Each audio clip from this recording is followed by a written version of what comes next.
অপর্ণাকে কোলে করে বাড়ি পৌঁছে দিল আর্য।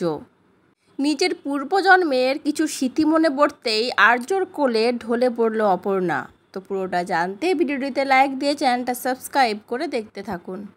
চিরদিনই তুমি যে আমার সিরিয়ালের আগামী পর্বে আমরা দেখতে পাবো আর্য অপর্ণাকে মেঘরাজের হাত থেকে বাঁচায়, কিন্তু বাড়ি আসার পথে প্রচণ্ড ঝড় বৃষ্টি শুরু হয়ে যায়, যার কারণে আর্য আর ড্রাইভিং করতে পারে না।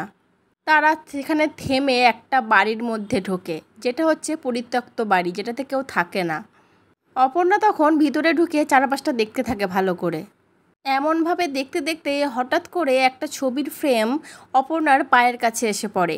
সেটা তুলে অপর্ণা দেখে আর্য আছে, আর আর্যর পাশে একজন স্ত্রী লোক আছে, কিন্তু সেটা অপর্ণা ঠিক চিনতে পারে না।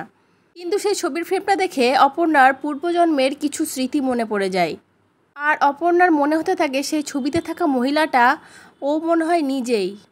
তখন সেখানে আর্য চলে আসলে অপর্ণা তার দিকে তাকিয়ে জিজ্ঞেস করে, আপনি কে? আমাকে পুরো পরিচয়টা আপনার জানতেই হবে। কে আপনি বলুন আমাকে। আর এই যে আপনার পাশে থাকা মহিলাটি কে হয় আপনার? কেন আপনাকে আর আপনার পাশে থাকা এই মহিলাটাকে আমার এত চেনা লাগছে? কোথাও যেন দেখেছি আমি এদেরকে। বলুন কে আপনি? এই বলে বলে আর্যর অনেক কাছে চলে আসে। তারপরে কি যে হয় অপর্ণার, সঙ্গে সঙ্গে মাথা ঘুরে অজ্ঞান হয়ে আর্যর কোলে ঢলে পড়ে।